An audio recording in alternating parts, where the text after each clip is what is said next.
The following is a production of DallasCowboys.com and the Dallas Cowboys Football Club. How about them Cowboys? Yeah! Go Cowboys! This is Cowboys Camping Out. Presented by Solo Stove. And broadcasting live from training camp in Oxnard, California.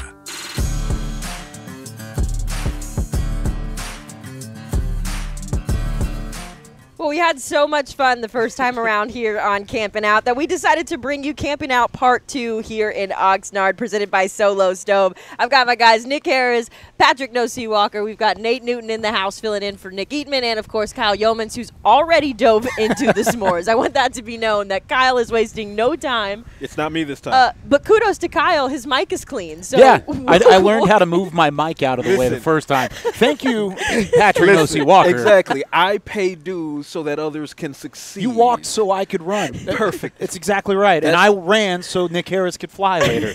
Yeah, science. I just want to point out that no one is as locked in as Nate Newton at Nate's this moment. ready to go. He's ready to roll. Nate, what are your thoughts on the campfire? Nate, you don't have a game in 5 minutes, I promise you. You can come on out. You're in a safe place right now. We'll wait for Nate to warm up a little bit here. Let's dive into some hot topics, though, around this campfire. Obviously, the number one thing that we've been waiting on for the last couple of weeks is the return of Zach Martin to training camp. We can happily say that the veteran offensive lineman has made it to training camp. I know you guys were staking out earlier trying to get a conversation with him, but obviously just exciting to get that veteran presence back on the offensive line. Yeah, absolutely. I think this is the conclusion that we all kind of expected would happen eventually, and, you know, it came today. I think Kyle had a prediction early on in this whole ordeal that he would be back after the first preseason game. So Kyle wins. He gets an extra. I got one right. He gets. I'll make you a s'more later. Extra s'more, thanks. Yeah, appreciate it. But yeah, I think it comes at a really important time. I just put out an impact piece on DallasCowboys.com, and I'm kind of talking about not only does it help with financial negotiations with extensions for guys like Micah Parsons and CeeDee Lamb moving forward, but it also puts one of the best team leaders back in the room in a position group that needs it right now. So if you want to fulfill this 2023 potential with, you know, the potential we've been talking about as a Super Bowl run, you got to have Zach Martin at right guard. And so, you know, this conclusion that needed to happen finally did happen. And perfectly said, this is a potentially special season for the Dallas Cowboys. You go and you get Stephon Gilmore, you get Brandon Cooks, you retain Donovan Wilson, Leighton Vander Esch, bring in another playmaker like Deuce Vaughn, and all of this excitement is going on. And then you may not be without Zach Martin. So, and I'm on record as saying this time and again over the course of this situation in that I did not see a scenario in which Zach Martin was not on the field week 1 versus the New York Giants. So thankfully, all sides found a resolution. Zach Martin is back here on campus. So that, in addition with Terrence Steele back on the right side of the line, you no longer have any questions there. You still have some things to figure out on the left side as far as chemistry between Tyron and Tyler, and then OL depth, which we'll get into. But the fact that Zach Martin is here is a huge sigh of relief for everyone in this organization. Yeah, I want to make sure I get the numbers right here. It looks like he got an $8 million raise over the remainder of his contract, roughly $7 million of that coming over the next 2 years. So this current deal runs through 2024. And Kyle, I know you and I earlier we discussed, not just the benefit to the offensive line, but we talked about the rest of the positions on the field, how he impacts that. How do you see him kind of shifting back into that mold and kind of helping the rest of the team succeed? Well, you think about it with Dak Prescott, and it goes back to what Nick was talking about. If you're going to reach the expectations that the Cowboys have set for this season, you need Zach Martin up front because Dak Prescott needs that protection up front. And so, I mean, this is a huge plus for everybody on the offensive line, everybody in the offensive scheme, behind the line of scrimmage, the run game, you name it. Zach Martin is a key cog of this offensive front. And it's an offensive line that, at least after preseason game number 1, you still have questions on. You still have a bit of a concern maybe of the depth of that offensive line, but now you are for sure much more confident whenever it comes to the starting offensive front, and that's something I know, Nate, you're a little excited about. I'll even add on to that the running game. Time out. I got to know what's the stalemate here. Are we going to get to hear from Nate Newton on the podcast? He said segment 2. He did say that Should he wasn't. Go ahead and take a break? He said he wasn't going to speak on segment 1. I can respect a man of his word. He did give a thumbs up, by the way, to my question. So he did. that did end up We'll get happening. Nate Newton's thoughts on the offensive line in segment 2. Sorry, I didn't mean to cut you off. No, Nate, you're go good. You're ahead. good. Why did we have to wait till segment 2? I want to know. Nate's one of the best offensive linemen to ever play in this organization. I want to know. It's just, Maybe we'll make him a s'more and it'll Go cheer for it, him Nick up. Harris. would a s'more help? No. Oh, no. Not even a thumbs up that time. No, I'll add on. Kyle was talking about how this not only helps the offensive line picture moving forward, but it also helps the run game. You know, even when we get to week 1, it's going to be fluid at RB2. And so if you have Zach Martin there at right guard, then that helps figure out that picture a lot quicker. So I think that's probably the biggest addition that this makes across the board, because that's going to be a substantial difference rather than him coming in week 8. Because if he came in week 8, then you have to figure out that run game with kind of a shaky offensive line. And so I think it's really important that it happened today for those guys. And it's also good for the young guys like Awesome Richards and some of these incoming guys to have Zach Martin on the field in practice, to be able to learn and get these visual cues from him and get the advice in real time to help them perfect their reps as the reps go along in Oxnard, and then ultimately when we get back to Frisco next week. So the impact cannot be overstated, cannot be oversold. Zach Martin being back in the building is just good for every single player, every coach involved in the organization as a whole. Let me pose this question to you guys. And Nick Harris, I know we talked about this earlier. Does getting Zach Martin back on that offensive line, does that solve the offensive line questions that we have going forward? Or how does Nate has spoken? I wish he would tell us why. But I guess He locked back in. Tune He in locked to back Dragon in. Ball Z here in a little bit. And we'll hear Yes. from him. Yes. But having Zach Martin back, what does that mean for the depth for the offensive line going forward? Yeah, I put out right on Twitter right after the news broke that he signed his restructured deal.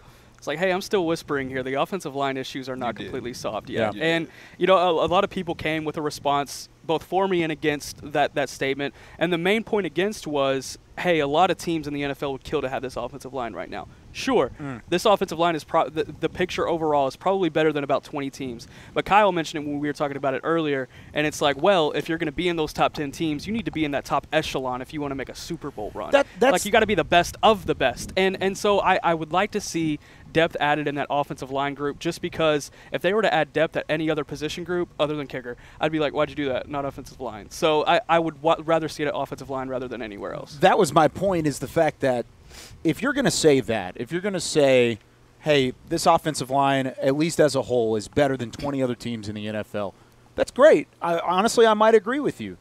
But what is the whole point of this? What is the whole point of the expectations around this team? It's to go to an NFC championship game. It's to push to go to a Super Bowl. It's to be the best. You don't want to be 10th best. 10th best would be a failure of a season for the Dallas Cowboys, and I guarantee you everybody across the hallway would say the same exact thing. So if you're going to do that, you need to have the upper echelon of talent and the depth to be able to do that, because up front, you look at the starting 5 for the Cowboys offensive line.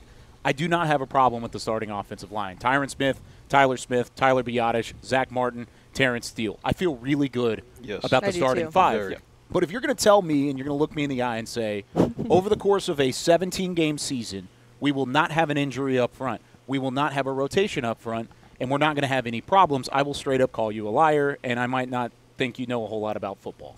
That's the thing about the durability of this offensive line. That's the question. It's the depth. It's the rotation, because one injury up front could upend the entire structure, could upend the entire thing for this offense. And it's not like it's the end of the world, but it significantly hinders your chances if you're really going to make a deep playoff run, which you're expected to do, and what's always going to be the goal for this organization. Well, in the moment, Zach Martin being dropped back into the offensive line, it does, quote-unquote, fix the front 5. Sure. Okay, so to your point, it fixes the front 5 as long as that No front arguments. 5 remains healthy, which is another, to your point. Huge if. But it doesn't solve the depth issue whatsoever. Can he help coach up some of these younger guys in real time in practice reps and in the meeting rooms? Absolutely he can. But it's still incumbent upon these younger guys like Matt Farniok on the interior, Matt Waletzko getting swing tackle duties, rookie 5th-round pick Awesome Richards, he's getting some flex work as well. It's incumbent upon these young guys to step up and show progressively more than what we saw against the Jaguars. There were some times they had some real struggles against the Jaguars, particularly with interior pressure, allowing interior pressure. But then there were some times later in the game where you saw some flashes from each one of these young guys that you said to yourself, hey, I see that. I see that. So the potential is there. They really kind of have to glue it together and make sure that if/when, knock on wood, there is an injury. Is this real? No. Okay, that's real. Okay, let's go with the real. If an injury were to be suffered by anyone on the Cowboys' starting offensive line, that any one of these young guys can step up and we can feel confident about it. If we are asked objectively right now, do we feel comfortable about the backups of the offensive line? I'm with Kyle. I would look anyone in the face and say, if you feel that you're confident, you're not watching football, or you're just trolling me. We need to see more from the young guys. And they're showing some flashes, but they got to string this together. But that's the thing about offensive line, and Nate knows this as much as anybody. You can show flashes, you can show potential up front, but without consistency, it doesn't matter. You got to string it together. I mean, you could play 100 snaps over the course of an NFL season, 100 snaps. If you give up 6 sacks in those 100 snaps, you're not playing good football. You're not a good offensive lineman. It's consistency across the board, and that's where I have struggled. I came into camp with high expectations for guys like Matt Waletzko, Matt Farniak, and I'm not saying they've completely upended those expectations or they've completely let me down in those expectations, but they're just right where I thought they would be. They're right in the middle of where I wanted them to go. Right. And in order for you to feel comfortable about the depth of that offensive line, you needed them to take a next step, and I don't know if I've seen that yet. Could be wrong, like you said. There's potential, but without consistency, potential is just a hope. It has to be. They have to string it together because Jason Peters isn't running out of that locker room to save you. At least not right now. So they're looking. The Cowboys are looking for these young guys. Is that a tease? It's not a tease. Okay. I'm not speculating, but he is still a free agent. And I'm going to throw it back to Hailey. We know nothing about what Jason Peters. If I had to guess what Jason Peters is doing right now, I imagine he's at the crib eating s'mores. His feet are kicked up. He's got a solo stove. He's got his little solo stove out there. Watching Camping Out. Yeah, exactly. Hey, Jason. We miss you, Jason. Nick, you kind of touched on this a little bit earlier, talking about the run game. Another big headline we had come out of today, obviously, Ezekiel Elliott has found a new home with the Patriots. He signed a 1-year deal worth up to $6 million with those incentives. So obviously the return to Dallas for Zeke, that dream has kind of left us. But it's a good opportunity for him. I think a really good position for him to be in up there with the Patriots. That being said, though, it kind of allows you to look at these running backs that we currently have on this roster and kind of say, okay, this is it. This is the group, especially Dalvin Cook is out of the picture as well. We'll see him week 2. Just the running backs and how well they kind of performed on Saturday, and are we comfortable with the guys that we have here currently? Yeah, the running back picture is getting more interesting by the day, I think. You look at the performance that Deuce Vaughn had on Saturday, and it's not that he's had a bad camp, it's just that that game surprised me based on what he's put together at camp. Yeah. Now, Rico Dowdle, I think, other than the fumble, he had a great game as well. He had a couple of moments in pass protection where I was looking and I was like, okay, it's not perfect, but I see where he can go with this. Hunter Lipke especially had a great moment in pass protection at one point in the fourth quarter. Everybody did something right, but I think what we're looking for is a guy to do everything right, and I don't know if we're going to have that answer in the preseason. So as far as if you ask me right now who's going to be RB2, you could give me any of those 4 answers, and I would understand your point. I think my answer right now, currently, would be Rico Dowdle, but I'm not confident in that at all.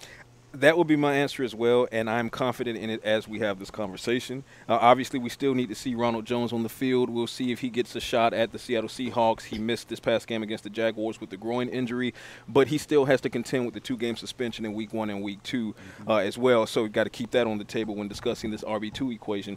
But I'm not surprised by what Deuce Vaughn was able to do against the Jaguars because I've been seeing Deuce Vaughn do it at Kansas State. That he basically just transferred over his play from Kansas State into an NFL game. So I expect that he's going to continue to do that. Does that make him RB2 to me? It doesn't, because I feel like Rico Dowdle is better at pass pro. Rico Dowdle is a little bit more well-rounded as far as what he brings to the table behind Tony Pollard. But Malik Davis, we know what Malik Davis is capable of. We saw that when he was given the opportunity due to Rico Dowdle's injury last year. So he just needs to take that step forward. Didn't have the best outing against the Jaguars, but we know the potential is there. I'm not going to give Rico Dowdle a failing grade because of the fumble, because if you look at what happened in that phone booth at that particular moment, I want to credit Turpin for being downfield that far, making the block in the first place, but it was just a series of unfortunate events. But then you look at Dowdle, how he bounced back mentally from that, and that includes a 44-yard return to show his value on special teams as well, because keep in mind, when we're talking about the running back depth chart, who makes it versus who doesn't make it, the special teams component is going to come into play in this as well. Deuce Vaughn is going to be a special teams guy, whether it be a returner or a personal protector. We know Malik Davis can contribute. Rico Dowdle can contribute. But when it comes to the Ronald Jones equation, Ronald Jones has proven he can be an impact back in this in the NFL, but he's only had one special teams rep in the past 3 seasons. So don't forget the special teams component when we're talking about the running back depth chart. And I think Rico Dowdle is still that number 2 guy for me, and he was going into that game. I'm not going to knock him for the fumble because he was trying to make a play. You got to hold on to the ball, because if it continues to compound and he continues to let go of the ball and turnovers happen, then all of a sudden it is a problem. Right now, one-off, it's not a problem. Then it's a different conversation. Fumbles against Seattle, fumbles against Las Vegas back at AT&T Stadium, then we've got a conversation. But I agree with you, because he's also a different back than Tony Pollard. He's bigger. Yeah. Got 215 pounds on him. He's closer to 6 foot. I mean, he's got a bigger back mentality of short yardage situations, pass protection. I think you bundle in a guy that would fit with Tony Pollard, and that's Rico Dowdle. Sure. But in terms of the electricity, I will benefit what I saw from Deuce Vaughn. I mean, Deuce Vaughn was next level electric. It was an instant jolt to that offense. You could feel it in the crowd. I mean, we were even in the booth, and once he broke the run for 26 yards, all of a sudden the crowd's right back in it. I mean, that's not always going to be the case. I mean, he's a fan favorite at the moment for a reason, but also with the electricity that he brings and the possibility that he could bring if he continues to grow into a role in the NFL, that's exciting for me. That's exciting to see how he could do it, and I think it's got to start with special teams as well. Both of those guys will be on special teams. I don't know where Malik Davis or Ronald Jones Jr.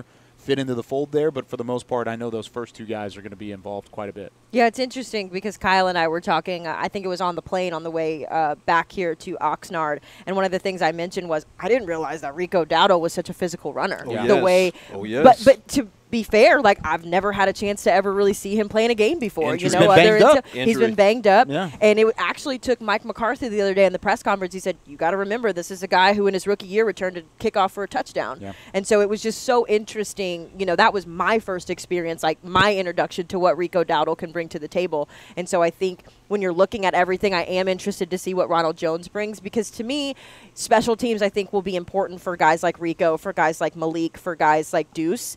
I don't see Ronald filling a role on special teams. Agreed. I think he brings too much of a veteran experience. Again, we've got to see him on the field a little bit more. We've got to see him working in a little bit more. I think he just fits more, and I know that Mike's not trying to recreate Zeke per se, but I think if you're looking for a role to fill the running back 2 role, I don't want my running back 2 also trying to lock in on also being on special teams. I want him focused on that second running back role. I think the running back depth chart is going to be 3 deep. I don't see an equation that can convince me that the Cowboys are going to carry 4 running backs, knowing that they need to ensure offensive line depth. They're going to have very difficult cuts on that defensive line, especially if you're talking about tight end. You're right, a tight end as well, right? You talk about John Stevens and what he's bringing on the defensive line. You look at Isaiah Land, how he was already able to impact the Jaguars game. They might have to run +1 on 1 or more of those positions, so that means you're not going to carry 4 running backs. And if you're only going to carry 3, as we have this conversation, things could change. We'll see. But I have obviously Tony Pollard number 1. Then I have Rico Dowdle, and I have Deuce Vaughn, because you're not going to let Deuce Vaughn go, which then means, what does it mean for Malik Davis? Maybe it's another stint on the practice squad, but he can change that with a big game against the Seattle Seahawks. But then again, Ronald Jones, what do you do with that? Again, that 2-game suspension, it looms large. It does. It looms large. No, it does. It just hovers over him. I'm curious, Nick, is yours the same 3? If you're building the Nick Harris depth chart, we're talking about Pollard, Dowdle, and Vaughn? Yes. Yeah, probably so. Okay, probably mine would be the exact same. Nate, is yours the same? He's got a thumbs All right, up. we got there a thumbs up from Big Nate. I will say this about Deuce, putting him at personal protector, that's interesting on special teams, just because they're trying to translate those reps and those skills that he needs to learn for that. I guess as a personal protector as an RB2 as well. So I found that interesting. That kind of popped in my head while we were thinking about this. I was like, I wonder if they're trying to just give him baptism by fire. He had a baptism last week against Tank. Thank you. I don't know that he needs any more fire over a year after he had that hit from Tank at practice last week. Check my SoundCloud link. Lord have mercy. Nice. I might actually check that out. Yeah. This West Coast offense, though, obviously that's been the emphasis for Mike McCarthy as he takes over the play calling.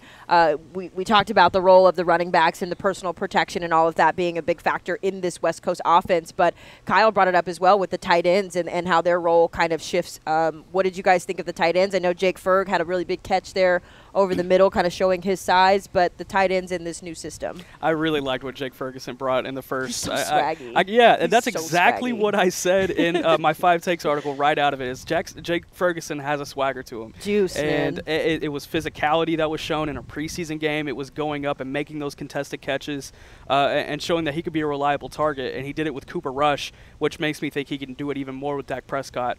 I understand the concerns about tight end that some people may have. I don't have those concerns because I think Jake Ferguson is ready for this spotlight. And I've been on, I've said it a few times, even especially after the Schoonmaker pick, and everyone's like, well, if you're going to use a second-round pick on a tight end, then that tight end's likely going to end up being your starter. Jake Ferguson has shown enough to me that at the moment he deserves to take the throne from Dalton Schultz. Now, what happens from here between he and Schoonmaker and then Hendershot and John Stevens is coming on, Sean McEwen, a veteran who can give you some blocking. We'll see how that all shakes out. But nothing changed for me prior to the Jaguars game in believing in Jake Ferguson. The only thing that changed thereafter was me doubling down on the fact that Jake Ferguson is ready to take the throne as TE1. So that's, for me, that's definitive. I do love that Schoonmaker was in the game, didn't get a ton of reps as he works back from plantar fasciitis, but I'm looking forward to see what he can do going forward. I believe he will be a major factor in deciding how many tight ends the Cowboys carry. But what's really potentially going to shake up this depth chart, I've said the name, I'll say it again, John Stevens Jr. What's the conversation there? Because we know Peyton Hendershot, he's essentially a receiver playing tight end. He can stretch the field. He's dangerous in space. He has the quickness to get out of his breaks like a receiver.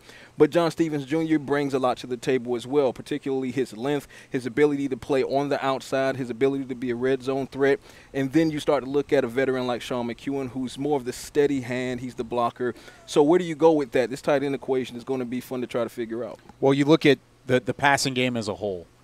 246 yards through the air against Jacksonville on Saturday. 110 of those yards, nearly half of the production, came from the tight end room. Peyton Hendershot was not one of those tight ends. He was not one that was targeted. He didn't get a single target. But you had Seth Green with the target. You had Luke Schoonmaker with the target. Both of them had 8 yards receiving. Then you had Jake Ferguson, second on the team in receiving. You had John Stevens, who led the team in receiving. He had a touchdown late. Now, you got to remember who a lot of those guys and a lot of those reps came up against. John Stevens was playing mostly against the back-end 2s and the 3s of Jacksonville. Jake Ferguson played against a lot of the 1s of Jacksonville. Yes. So I think right now Ferguson's the leader in the clubhouse, and I'm not trying to discount Peyton Hendershot. I mean, you can go through an entire game, especially a preseason game when you're trying to spread the ball around a little bit and not receive a target, and that's not a bad indication of how you played. But it is something I'd like to see more of here over the next couple of games. I want to see more of Hendershot in the red zone. They've shown it out here in Oxnard. He's been very active in red zone, especially with the first-teamers here in Oxnard. Use it in the preseason. Use it in a couple different situations. I really like the way they utilized the West Coast concepts and used the tight ends in doing so. Both of those guys that I mentioned, Stevens and Ferguson, were highlighted players when they were on the field as a part of the offense, and I love that for this tight end room because there's a lot of potential there, and I think it could continue to grow. Stevens, I've been on him since we were on camping out the first time. That's a fact. And he's continuing to still push and push the issue. It's going to be hard to keep anything less than 4 tight ends. I think it's impossible. No, you got to be and even then, I mean, I talked to Linda Wells earlier. He said, I don't know what they'll do in front of it in terms of the head coaches and the front office, but he's like, if I could keep 5, I would love to keep 5. Of course he would. But that's the tight end. Those are his guys. He would keep 5. He would keep 11 if he could. He would go get a couple more. Yeah. But, I mean, there are going to be some tough decisions to be made in that tight end room, and I think it starts with 4. It's pretty likely, and they've kept 4 in the past. I mean, go back last year, they had 4 guys. 4 horsemen, baby. They would definitely do it again, But even then, if one of those guys really continues to stick out, they may only take 3. And if that's the case, then it's really tough conversations coming down for this front office. I will say with Peyton Hendershot, it's interesting because you've seen how much extra work that Dak kind of lovingly gives him. There's been a couple of times in practice where he's, missed a route or dropped a pass, and Dak specifically has picked him up and said, go do this again, and really worked with him. And you have to think, too, a lot of Peyton's highlights last year was when there were multiple tight ends on the field. Like I go back to when he scored, I believe it was against the Lions, and what was that? It was a 4 tight end set. All of them were on the field, and nobody knew what to do because you had Dalton, Jake, and Peyton, and I think Sean McEwen was in there as well blocking. And so I think he benefits a lot from having the other guys around him. I think where he gets a little bit lost in the sauce is when you're relying on him to be that number 1. And I know he's struggled a lot with, them bringing in a Schoonmaker in the second round and being in a crowded big room like that. So I like how you kind of phrase that a little bit, Kyle, just kind of seeing where he goes from there. We've spent a lot of time talking about the offense, though. I want to transition and talk about the defense. So we're going to go ahead and take a break here on Camping Out, presented by Solo Stove. Hopefully when we come back, we'll get to hear from Nate Newton. He's been silent. I know he's got a lot of thoughts, but we will go ahead and take a break here on Camping Out. Todd thought it would be secure to jog in the cheetah savanna. Todd believed the big cat repellent he bought online was reliable. And now, Todd is trying to be faster than this cheetah that can run 80 miles per hour. But the good news is, Todd has AT&T 5G that is fast, reliable, and secure. And he learned the best thing to do is stop running and toss her the backpack with the beef stew. AT&T 5G. Fast, reliable, secure. It's not complicated. 5G requires compatible plan and device. 5G may not be available in your area. See att.com/5G for you for details. Are you ready to take coffee off your grocery list forever? Black Rifle Coffee Club is here to help. As a coffee club member, you'll get your favorite coffees roasted, packaged, and shipped to your door free of charge on your preferred schedule. Set it, forget it, and never run low on coffee again. Members also get exclusive deals on coffee, products, and discounts from partner brands. Ease your mind and let Black Rifle worry about your coffee supply.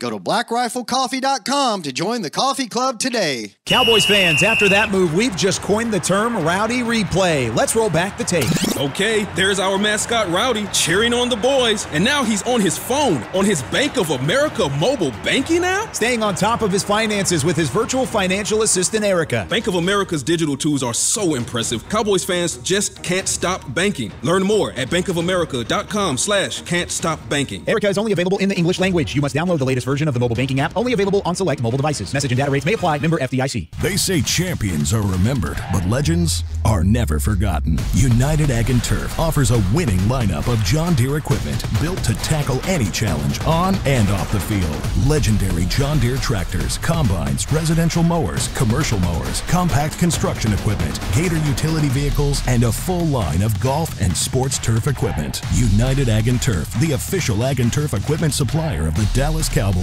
Visit UnitedAgAndTurf.com to find a location near you. Back to Cowboys Camping Out. Back here on Camping Out, we decided to join Kyle here with the Solo Stove and make ourselves some s'mores. Be sure to pay attention to Patrick. I'm not. Nope, it's a trap. Marshmallow. Nick Harris, no Seawalker. Nate Newton, Kyle Youmans alongside. I'm Hailey Sutton. Nate, while I roast this marshmallow, I want to give you the floor because we've been dying to hear you chat. What were your thoughts on the Jacksonville game on Saturday? To me, it was great because what the Jacksonville game proved to me is that we signed Zach Martin. That's what Jacksonville proved to me. You guys did a super great job in that first segment. I wanted to speak up. We missed you so much. Zach is here. The tight end situation is a good one to have. It's been a long time since we haven't just focused on one tight end. It's always been Dak's boy, Dalton. Now we got Jake, we got McKeon. Even before that, it was Witten. Yes. I mean, it's always been like that. And now we have a true two tight end set with the big young kid, Schoonmaker. I'm loving this. I'm loving the situation that we're in. And like I said, for me, camp officially started Friday when my man, made sure he had this thing done. So I'm good. I am good. Kyle, can you give me a chocolate? And while you do that, let's talk a little bit about this defense because we talked about it a lot on Countdown to Kickoff. We talked about it a lot leading up to Saturday's game. There is so much depth on Scuba, this. don't stab him with that, whatever you got. Okay. He'll be all right. We have so much feel depth the love. on this defensive line. Diversity. I feel the love. Hey, Derek, workers' comp. Okay. I'm trying to get HR involved, and I will not stand for that. But in terms of the defense, let's start with the front seven, what we saw out of them. I know Mazi Smith got a lot of reps on Saturday, and much more than I was expecting. I don't know if that's how much playing time you guys expected to get, but how would you evaluate our first-round draft pick? Nate? He has to learn that being the strongest man in the world don't win football games. He's got to learn that leverage, quickness, and knowledge of – if he just knows what to do, if he just takes that one step right or that one step left, he changes the whole makeup of the defense, because now you not only eat up all the blocks, you take up more than one man. Now you have opportunity to close the space, the lanes that they're trying to get into. You cutting it down from a 5-yard run to a 3-yard run. Or you taking away a touchdown by just bumping that guy and knocking him off. So he has to learn. Once he learns that leverage and just knowing where to be and what gap, it's going to be a different maker, because they got 2 linebackers. Wow. And that's an exact conversation me and Nate had at lunch today. And I would like Mazi to start working with Osa Odigizua, just because when it comes to leverage on that interior defensive line, he's so good at that. Yes. He's so good at pushing a guy in a direction he's already going to get where Osa needs to get to. So I would love to see a little bit of work there between those two guys, because I think if Mazi could pick up some things from Osa, man, that's dangerous. That's a first-round pick. It's interesting that you brought that up. Sorry, Patrick, just real quick. I'll get it in yeah. a minute. Oh, yeah. I'll get it in a minute. Oh, yeah. But it's interesting that you bring that up. Please do. It's because nerve-wracking. earlier today It's nerve-wracking. Can you please? Can I please? I promise you I'll get it off my face, Nick. I promise you. You want him to talk? Because now what y'all are doing is drawing attention to it. Oh, is that how that feels? Regardless, it's interesting, Nick, that you bring that up, because after practice today, which practice today was not really practice, it was kind of a walkthrough. But it wasn't Osa, it was Micah that Mazi kind of met with right there where we do media, and they were working on hand-to-hand combat drills, and Micah was walking him through, like, here's what you need to do, here's kind of how you need to work.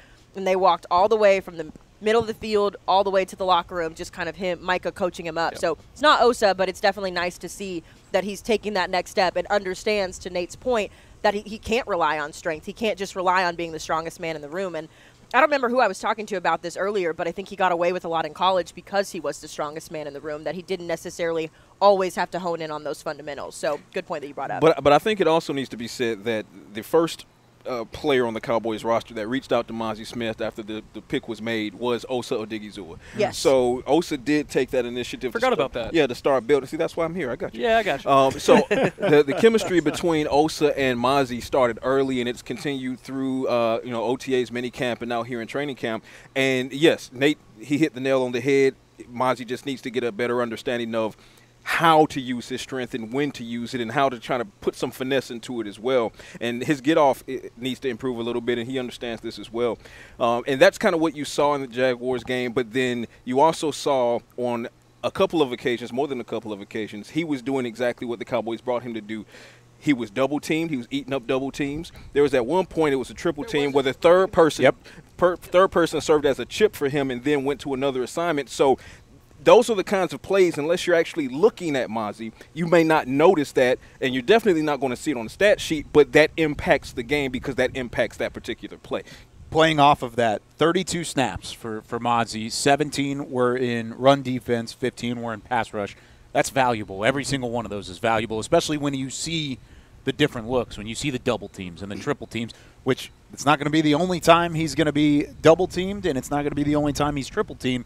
But it might be one of the first few times you get a chance to go one-on-one, mano-a-mano, and have that same kind of physicality. Because if you're double-teaming Mazi Smith, what are you doing with Micah Parsons? Getting eaten alive. What's happening if you're doubling Micah Parsons and you're doubling Mazi Smith? What's happening with DeMarcus Lawrence? You're getting your lunch. But that's kind of my point. Is there's a lot of times in this preseason, it's happening. He's the best player on the defensive front. There's a lot of times he's going to be the strongest man. There's a lot of times where he's going to be an impact player in the preseason because he's going up against twos. He's going up against threes, and he doesn't have the ones around him to play. So he's going to see a lot of those looks. don't get discouraged by what you see from Mazi Smith in the preseason. Right. Because when you get to the regular season, he's going to see a lot of single looks. Going to see a lot of man-on-man. Now, it's going to be 1v1. It's going to be the ones versus the ones, so it'll be better competition that he's going up against. But don't get discouraged if he only ends up with one pressure and one stop and one tackle, which is what ended up happening. Let the guy kind of fill into it. It was his first pro action, and he's also never been a stat stuffer either. He's never been one of those guys. He's there to clog up the middle, stop the run, and I think he did that better as the game went along. And I even asked him on the bus afterwards, I said, how'd you feel? He said, I've got a long way to go, and he knows it. There's ways that he's going to improve, and there's ways that he's going to look better than he did. It's the snaps, and I talked to Coach Quinn, and that's what he said. He said every first and second down, he's going to be on the field, Nate. Yes. I got to play him. I got to get him going. I got to get him motivated to do what is right for this defense. And everything you said is so true, but even the times that he was out of place, he still allowed those linebackers to flow. But and also, awesome. Let's not lose the fact that, you know, while strength can't be the end-all, be-all, sooner or later it's going to come into play. Sure. And there was one play in particular, talk about that tackle, there's one play in particular where it was finally one-on-one, and he absolutely threw that guy out of the club. He threw him out of the club. The guy's self-confidence went right behind him. No white tees. No white tees, right? Out of here. In those situations, when Mazi Smith is lined up one-on-one, you want that strength to win, and it did against Jacksonville. But more often than not, it was double teams, which is one of the reasons the Cowboys brought him in. So now it's just a matter of, one, understanding that in and of itself brings value because it allows Micah to eat off the right, Sam Williams. It allows Dorrance Armstrong and DeMarcus Lawrence to eat. It allows your linebackers to maybe go into a blitz package every once in a while because there's one less body that's there to pick up a free blitzer. So there was a lot of value. So to Kyle's point, when you're looking at Mazi Smith, don't be a stat watcher, right? For the same reason you wouldn't be a stat watcher for Jonathan Hankins, but no one's going to argue Jonathan Hankins' value on the team. No. So that's my main point when it comes to I want to make a T-shirt with that on there. Would you go in half and half? Absolutely. Don't be a stat watcher? Don't be a stat watcher. Only if you put a s'more on the back. We'll think about it. And a solo stove. Brought to you by Solo Stove. Just get a nice little solo. Then they got to pay for the shirt. Solo stove right here on the arm. That's a good point. Elsewhere on the defense, I think there was a couple of standout performances, but I want to talk about Wanye Thomas, a guy who has had, I think, a pretty good camp so far.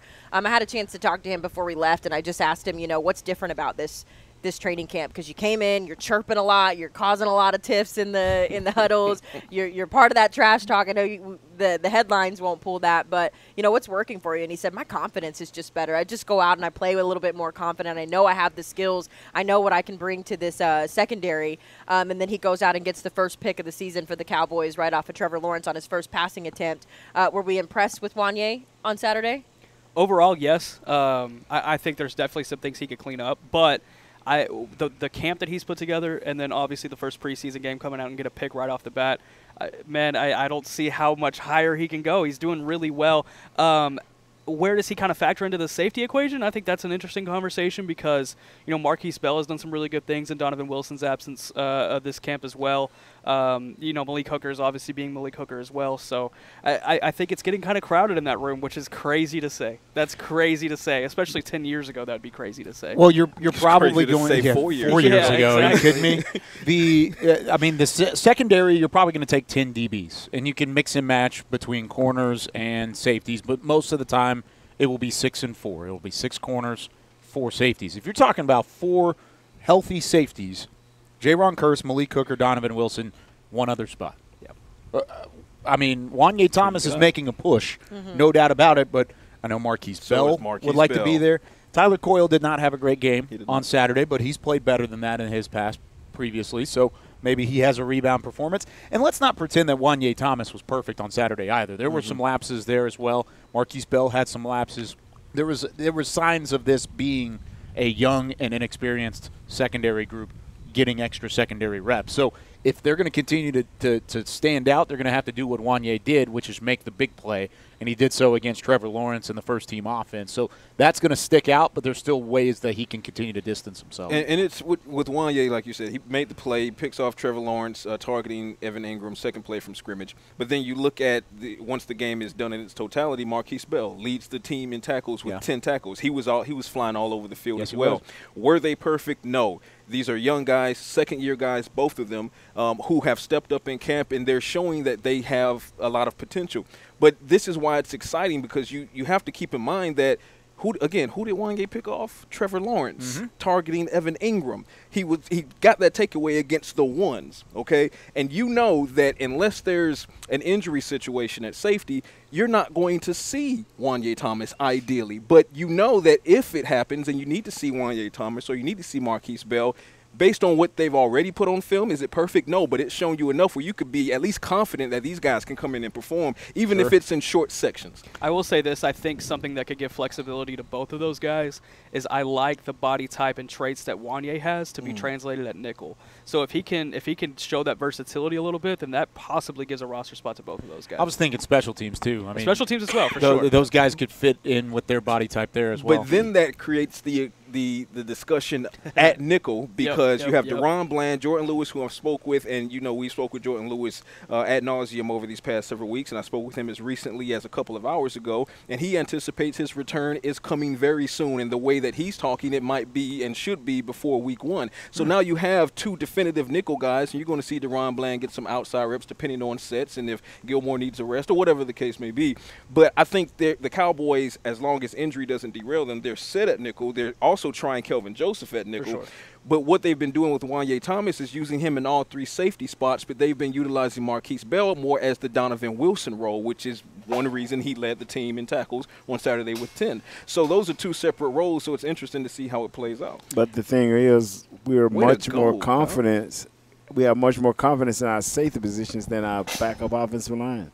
These are backups we're talking about that we have no reservations in starting. Right. If they have to start, even with the mistakes that were made, these guys can start for us several games. Especially with the pass rush you have. Yes, that is the key. Those guys up front makes the difference. But we don't have that with offensive line. So just to hear you guys be so much the confidence in what y'all are saying about these guys is it's overwhelming. I'm glad that you brought the offensive line back up. We also just got a message, I think, on our text line specifically for you, Nate. This is from Richard Palacios from Rio Grande City in Rio Grande Valley. He says, "Hey guys, you're doing an awesome job. One coverage, or I should say, informing us what's going on with the boys. Question for Super Bowl winner, Mr. Nate Newton. Do you see any linemen how you saw Terrence Steele? When Steele was having issues, he was the only one, you being the only one, who said be patient with Steele, who has the technique. Do you see any of the other young linemen that might be the same as Terrence Steele?" Awesome Richards. I think if given one position to play, he can prosper. And I think T.J. Bass, if he just can play in one position, maybe the right guard, just let him work. Which position do you think they fit best? I had no problems with Awesome Richards at left tackle. I think a lot of people looked at the film and thought this kid didn't have no problem in the sack that he gave up. The quarterback held the ball because he was flushed back and he couldn't step up. So so I wanted to see him work, and I hope that coach will let them work like they did more like this past game. And we need for Waletzko, is I'm pronouncing that right? Waletzko, yeah. We need for him to step up. Yep. We need for him to step up. This goes all the way back to the Zach Martin equation. As early as padded practice tomorrow, if he participates in padded practice. The fact that Zach Martin is back, now you don't need to flex Awesome Richards as much between positions. You can say, well, Zach Martin's back. Let's see you swing tackle, right? Yes. And to your point, Awesome Richards didn't look bad as a left tackle, and I actually really liked what I and saw Nick Harris on and I Saturday were kind of playfully joking in the press box, even on that sack. What did we say? We're like, well, that probably is the only sack he'll have if you look at his days at North Carolina, and he gave up like 1 to 3 snaps and like 1,000 1 to 3 sacks allowed. Yeah, with 1 sack allowed in like I think it was like 1,030 snaps. So I said, okay, well, he got it out the way early with the Cowboys, right? So to Nate's point, if you with Zach Martin back, a lot of this hyper flex between positions, I think will calm down quite a bit, and a lot of these young guys can start locking into some of these left guard positions for, a Brock Hoffman or something like that. Alec Lindstrom focus on center. Awesome Richards focus on swing tackle potential. Yeah, and Awesome Richards, he comes with a wealth of experience and reps at North Carolina. He had over 1,000 snaps each of his last 3 seasons. In his sophomore year, he gave up 7 sacks. In his junior year, he gave up 5. His senior year, he gave up 3. So that was like the one that he's going to have in his rookie year in the NFL. He had 1,050 offensive snaps in 2022 alone, and he gave up 1 sack. One. I think it was 1 sack is what I have here. That's what unless I'm wrong. He got his Cowboys Either way, 1 out or the way 3, early. it's incredible. It is. 1,050 snaps, It's ridiculous. I'm okay with it. It is ridiculous is what it is. So we've got a few more minutes here. Kyle resparked our solo stove. We love that. Last couple of minutes here. As we go through this final week here in Oxnard, we head into that second preseason game against the Seahawks on Saturday. How does this team take the next step? How do we take what we saw on Saturday? We apply that here in practice. What makes a successful game against the Seahawks on Saturday? Can I start an established running game with whoever's in the game? He allowed 3 sacks, by the way. I was wrong. Yeah, I had a typo. Good job, Hey, Nick. We love accountability well here. We love We accountability. do hold each other accountable. That's the point, right? Yeah, there we go. Yeah, sorry, I didn't want to cut you off. But No, you're good. You're good. I'll take the dub. Don't get me wrong. Don't get me wrong. Well done. But no, I want to see an established running game from start to finish. I think Malik Davis got the short end of the stick on Saturday because when he came in, that offensive line was struggling, and it took them 2-3 drives to really get going, and it allowed Malik Davis to not have as many opportunities as the other guys. So I want to see Malik Davis get that full opportunity with the run game. Whoever's up front. So I think Malik Davis had 3 rushes for 4 yards or something similar to that. And it wasn't that he was not necessarily bouncing to the right holes. I think there's probably some truth into that as well. But it really came down to he was getting swarmed as soon as he got the ball. So, from start to finish, I want to see an established running game, and I would feel great about that if we came out of week 2 with that. I love what the young linebackers did against the Jaguars. Talk about DeMarvion Overshown, absolutely had a great game. Was he flawless? Absolutely not. But to see what he put on film has to invoke so much confidence and optimism for anyone who believes that this kid can be something special for the Cowboys. I believe that he can, especially in Dan Quinn's system. Damone Clark is the one that I pegged as setting up to have the biggest year 2 leap on the defensive side of the ball. But I'm going to go on the offensive side of the ball, and I want to see more from this in this battle of WR4. You saw Jalen Tolbert come out, and the OPI, which actually was not OPI, I'm going to give him credit for that. If you look at how the release on that, he had the defensive back beat from the line of scrimmage. The speed was there, the ability to turn around, high point the ball, turn in space, come down, and have sideline awareness to get both feet in. That's the Jalen Tolbert the Cowboys believed in when they took him in the 3rd round. And then, of course, you saw the touchdown, his first in the Cowboys uniform. Simi Fehoko started to get some play in the second half, got consecutive passes from Will Greer. Dennis Houston got involved. There was a sequence where Dennis Houston had 3 consecutive receptions as well, and he was targeted. He caught all 3 of his. To add on to that really quick, that deuce drive doesn't happen without that. Absolutely. Yeah. Absolutely. So I want to see between Jalen Tolbert, who continues to show that he's ready to take the next step, Simi Fehoko, who's had some ups and downs in camps, but lately he's been stringing together good days. Dennis Houston, those 3 catches tell you that he still has the ability he had when he was one of the stars in 2022 training camp, and then we get to see how many spots are left at wide receiver. There's the question. 1. There's so the you question. can name it. You don't name 8 guys, but how many spots are left? We're talking about the fight. We're talking about the battle. Carry 6. Who's We're 5? talking about the battle. Who's 5? Turpin's getting in there. Turpin's in there. It would be Turpin and Tolbert. Turpin's in.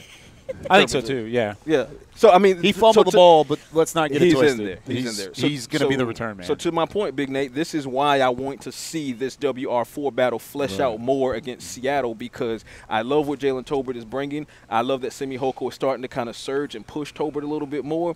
But again, Dennis Houston, he's coming out and he's pushing as well. Seattle, and especially against the Las Vegas Raiders, I think this is where that WR4 battle is going to be decided. Yes. I think there are times when you see these wide receivers elevate their game. And, I mean, you also got to think about it. Like, if they're not going to make this team, if they're not going to be a part of the Cowboys organization, they're also trying out and putting tape out there for all 31 other teams. And whether that's, believe what you want, but whether that's Simi Fehoko, Dennis Houston, whoever it may be, I mean, there's a good chance that they're going to make some tough decisions and cut some of these talented wide receivers whenever they come down to it, just because they have more up front. They have Brandon Cooks. They have a healthy Michael Gallup. They have Jalen Tolbert, who's emerging. Kevontae Turpin, who they're trying to get involved on offense. And, I mean, Mike even said it. They put him on offense. He did some good things. He did some bad things. I mean, there's ways for him to grow, too. I think that's going to be a big thing. My number one, going back to your original question, is continue to get out of it healthy. Successful preseason is healthy. Yep. Continue to push past it. I mean, it was unfortunate to see Malik Jefferson go down because I thought he continued to grow on his camp. I thought he was having a great camp. He was playing well in the game. He was flying sideline to sideline, going back to the linebacker point you were making. It was unfortunate to see him go down, but avoid injuries like that, and all of a sudden I feel much better about this team depth-wise going into the season. I feel really good about it right now, but I want them to keep it that way. You know, I heard you guys say about number 33 and number number 35 did not, you know, they had their bad moments. I don't know where at. Not Damone. No. Neither one of us said they had their bad moments. Yeah, we said they weren't flawless, but they put a lot. I thought Damone and it still applies. Absolutely. Where were they flawed at? Nowhere. Talk to him, Big Nate. Nowhere. Even when they miss tackles, they force the back to go sideways, so they run into bail. I like that. I mean, I saw number 35 run in there, miss the tackle, and run right into bail. Yep. What that tells me is he knows his gap. Right. The guy just made a better move than before he got a chance to break down. Now, if it's a flaw, he needs to learn to break down and secure his tackle. Because these dudes, them two dudes, I've heard you and everybody talk about these dudes. I'm looking so engrossed with the offensive line and the tight ends. I missed all of this in training camp. Yeah. And I saw the film, and I was impressed. Oh, yeah. With Bell, with 35, and with 33. Them dudes, them dogs. Yeah. And if they don't play, something is wrong. Your boy Mailman Phil, by the way, he said you only get $5 for this show since you didn't talk in the first half. I'm good with that because sometimes information is valuable. And y'all gave me great. I'm serious. Y'all were flawless. The $5 only goes so far, but the information is priceless. I'm gonna use this. Hanging with the boys. I'll be repeating this tomorrow. Hey, you're welcome, Shannon. Yeah. You're welcome, Jesse. Yeah. We've got one more question that we got on our text line. This comes from Jason in Pennsylvania, and he says, "Why do the Cowboys have so much trouble finding a kicker?" It's the left goal post. Here's what it is. And it's the left goal post out there. If you walk on drive, it's the left goal. It's cursed. Here's my take on it. My take on it is it's cursed. What it's been. My take on it is what it's been the past couple of years. In that the Cowboys discovering Dan Bailey in the fashion that they did, an undrafted free agent who came in and turned out to be, during his prime, the most lethal weapon for the Cowboys as far as scoring points. So that gave them the confidence to believe they could find him again. And it's possible that they could, but the odds of doing so are not going to be great. But they are, in my opinion, hell-bent on finding that new young leg that went under the radar, and it didn't work last year, so that's why you brought in Brett Maher. Didn't work with Tristan Vizcaino and having another go at him. So they're hoping Brandon Aubrey can be that guy. But I am completely confident that as this preseason rolls along, if for whatever reason the wheels start to kind of come off from Brandon Aubrey, or he becomes, remains inconsistent, that he becomes a discussion for the practice squad, and they would go out and get a Mason Crosby, Robbie Gould. Now, here's why I believe that. It's for the same reason we're talking about Zach Martin being in this training camp now, as opposed to the Cowboys letting that drag out. This season has the potential to be something special. You're not going to let it get derailed because you didn't address the situation with Zach Martin and try to figure out the offensive line. I don't believe they're going to let it derail because you are hell-bent on trying to prove that Brandon Aubrey or whatever young kicker can be your next Dan Bailey if he's showing you evidence to the contrary. Are you out on Brandon Aubrey? Not quite. I'm not either. Not quite. I'm literally right there. I don't think he's had a chance. I mean, he had Saturday. He missed the extra point, and I get that. That was it sucked. We haven't even had a chance at that point. We haven't even had a chance to see him kick. Like, we haven't even had – he hasn't even had a full week which is why I'm right here. For those of us that are here – here – that man can kick. Did you watch him warm up? First of all, did you watch it more? It's different when the lights come on. But yes. I liked the kickoffs. Kickoffs, he has back of the end dynamite zone. in his right foot. Yeah. The kickoffs are that just is boom. a valuable thing. Yeah, John kickoffs are Fossil boom. values that significantly. He's got to find a way to make the easy kicks. I mean, you make it from inside 45 yards. If you're automatic within 45 yards, I think Brandon Aubrey's on this team. Absolutely. He hasn't shown that he's automatic, though, and that's where there's a question mark. Am I completely out on the guy? No, I actually see the potential that they see in but him I'm as well. not in either. That's quite literally where I am right now. I don't think I'm in either. But in practice, we've seen him particularly. You got 2 more preseason games. You got a couple more practices in the cursed goalposts. Yes. Let's see if he can keep it going. After the release of Tristan Vizcaino, Brandon Aubrey immediately started having better practices. Yeah, likely because he's getting better reps. He's getting more reps, I should say. Now, he also You're had. in? I'm in on Brandon. You're in. Completely. I'm in on Brandon. Right now. I think so. Already. I like it. I am. And I think here's why. We put so much pressure on these kickers to do well based solely on this question, right? Why do the Cowboys have so much issues with kickers? The reality is sometimes you miss, and I'm not saying that's okay, but what I'm saying is he hasn't even had a chance to prove himself. Like he missed one PAT But that's what we're on saying. Saturday. We're saying give him the the chance to prove USFL, himself. he was nearly flawless. And I know the competition isn't there, but I get a little fired up, especially with that kicking spot, because again, like we don't give these guys an opportunity to prove themselves. Like we sit here and we roast them and we watch them under this microscope, and I know a level of that is part of our job, but it's also part of our job to give this guy a little bit of grace. He hasn't even had a week to be the full kicker yet, and hasn't even had an opportunity really to understand what that means to be a kicker. He even came into this situation knowing how volatile that kicking spot is here on this roster. So I'm in because he needs people to be in. Is it the soccer connection? It's not even the soccer connection. He needs people in his corner. It's the same thing with people like Mozzie Smith, like DeMarvion Overshone. The reason why those kids are able to be successful is because they have people that believe in him. And if you're setting him up to be in a position where everybody is already out on him or not giving him a fair shot at being the kicker, then he's never going to be successful. Well, that's fair, but see, what Kyle and I are saying we are giving him a free shot. We're objectively assessing what he's doing, and we're saying we're not out now because we've not seen enough to be out. We're in the evaluation process. We're still evaluating, but we've not seen enough to be in just yet. I'm in on Brandon Aubrey. Brandon, I believe in you. That's good. I believe in you. I'm okay with that. That's totally fine. I mean, that's where it needs to be. Can Nick talk? I also don't think good kickers. Apparently not. I don't think good kickers. I love this. It's a passionate discussion. Grow on trees. I mean, it's like offensive linemen. Good kickers don't grow on trees. They're not everywhere. You can't just go and grab one from your local. Yeah, you can't find Dan Bailey at Walmart. School. No, like you can't find him. Like it's hard to do. I'll say this about Brandon Aubrey. I'm rooting for the guy hard. Probably harder than anyone else on this team because I think he has a really cool story. I really like a guy that bets on himself. He quit soccer and said, you know what, I'm going to be a damn place kicker. And he's done everything to get to this stage, and I'm rooting hard for him. I find it tough to predict that he's going to be a better option than Mason Crosby or Robbie Gould at the end of the day. How did either of them do last year? Genuine question. Give me a second. Wasn't fantastic. Okay. I'll say Just that. Was checking. not elite. They're on the street for a elite. reason. Just checking. Was not elite. Well, Mason Crosby, 50+ is where he struggled. 49 from 5 to 49. I just remember watching Mason Crosby go into overtime, and none of them in that one game with the Packers where he played, they couldn't make anything. He had a Brett Maher moment. He did in that game. He had a Brett Maher moment, but he bounced back from that.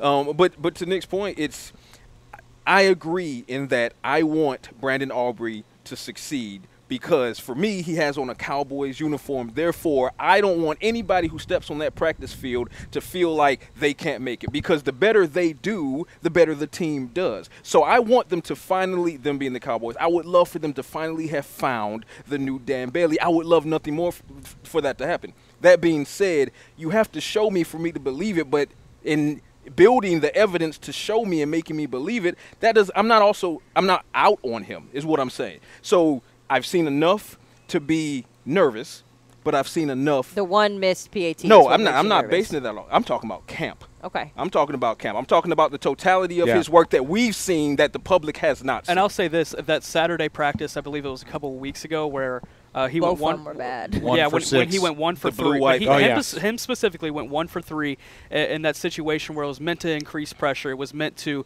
the crowd to be on top of it. That spoke more to me than that one missed PAT. And the one missed PAT, I'm with you on that. Like, I don't think we can judge the entire basis off of that. I want to see consistency. Well, that's all I want to see. You know what, fellas? I'm to be honest with you, we sitting here because I'm part of this group having a great debate. But I know one man ain't going for it because he done had enough. That's Mr. Jones. Mm-hmm. And there you go. He ain't going for it. So Miss PATs my man better do his job. Yeah, that's all I can say. He better do his job. He ain't going for it. Speaking of Jones, really quick, I think the answer. Really quick, then we got to wrap. Yeah, I think the answer to this question is a long lost kicker from Orlando Jones High School way back in the day, Mr. Nate Newton. Ooh, I wasn't no good either. That's why. What's your longest field goal? My longest field goal attempt was an extra point, and they went haywire. And that was it. It was just one, though. We're not going to give you one. Just one. Robbie Jones was back there, too. Robbie Gould, by the way, 27 of 32 field goals last year. He had 2 attempted from 50-plus, and he made both of them. PATs, he was 50 of 51. So that's Robbie Gould. Mason Crosby, on the other hand, was 37 of 39 in terms of PATs. So he missed 2 PATs. Right. And he was 25 of 29 in terms of field goals allowed, and everything 50 plus. And we gotta go. He was 1 of 4 from 50 and plus. The majority Let me finish. Go. That's all it was. So we gotta go. Thank you, guys. It's a spirited conversation. We're going to roast some more marshmallows. That'll do it, though, for us here on Camping Out, presented by Solo Stove. For Nick, for Patrick, for Kyle, for Nate, who finally talked, I'm Hailey Sutton, and we'll see you guys back in Frisco. Information is invaluable. This has been a production of DallasCowboys.com and the Dallas Cowboys Football Club. How about this, Cowboys? Yeah!